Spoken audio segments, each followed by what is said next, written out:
नमस्कार, आप देख रहे हैं द न्यूज और मैं हूं प्रतिमा पांडे। चलिए शुरुआत करते हैं खबरों का सिलसिला। संगम नगरी प्रयागराज की एसओजी सर्विलांस मांडा पुलिस को मिली बड़ी कामयाबी। बीते दिनों लूट की घटना का किया सफल अनावरण। लूट में शामिल एक गिरफ्तार, 2 फरार।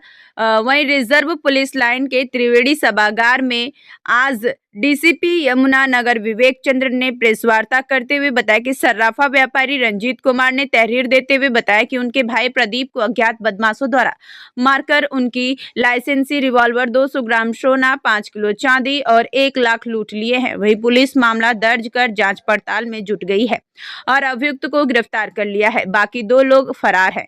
पकड़े गए अभियान के पास एक अपाची बाइक, एक लाइसेंसी रिवॉल्वर और एक तमंचा बरामद हुआ है।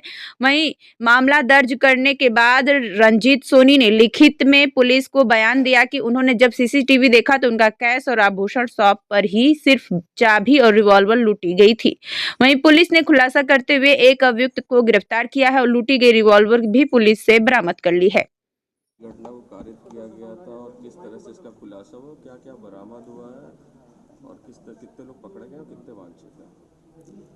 24 फरवरी 2026 को थाना मांडा क्षेत्र के अंतर्गत एक लूट की घटना की सूचना प्राप्त हुई थी, जिसमें कि प्रदीप सोनी, जो कि इनका छोटा सा ज्वेलरी का शॉप है, उनके साथ ये घटना होना बताया गया था। जब वो बाइक से अपने दुकान से चिलबला मार्केट से जब घर की तरफ जा रहे थे, उनके भाई के द्वारा तहरीर दी गई रंजीत सोनी के द्वारा कि उनके भाई के साथ 3 अज्ञात अभियुक्तों द्वारा लूट की घटना कारित की गई है, जिसमें उनका लाइसेंसी रिवॉल्वर, उनकी दुकान की चाबियां, प्लस उसके बाद कुछ उन्होंने जो वादी हैं रंजीत सोनी, उन्होंने अपनी दुकान का कुछ आभूषण जो कि अपने भाई को घर ले जाने के लिए देना बताया, उसकी लूट कारित की गई। ऐसा करके उन्होंने तहरीर दिया, जिसपे तत्काल थाना मांडा पे अभियोग पंजीकृत किया गया और इसमें थाना मांडा की police, Yamuna Nagar SOG team और सेंट्रल एसओजी टीम प्रयागराज की, ये सभी लोग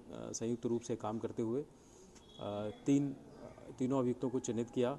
उसमें से एक अभियुक्त अंकित गौतम, जिसकी उम्र करीब 23 वर्ष, थाना नवाबगंज क्षेत्र का रहने वाला है, उसकी गिरफ्तारी की गई और उसके पास से जो लूटा हुआ रिवॉल्वर है उसकी बरामदगी की गई। घटना में एक जो तमंचा उन्होंने प्रयोग किया था उसकी बरामदगी की गई और जो घटना में उन्होंने रेड कलर की अपाची बाइक का प्रयोग किया था उसको बरामद किया गया। इसके साथ ही जो दूसरा अभियुक्त है अंशु दुबे, वो घटना कारित करने के अगले दिन एक पुराने अभियोग में जिसमें वो वांछित चल रहा था, उसने जेल में जाकर के मतलब वो उसने सरेंडर किया और वो अभी जेल में निरुद्ध है। इसमें तीसरा अभियुक्त अभी वांछित है, जिसके लिए पुरस्कार घोषणा भी की जा रही है और उसकी गिरफ्तारी शीघ्र ही सुनिश्चित की जाएगी।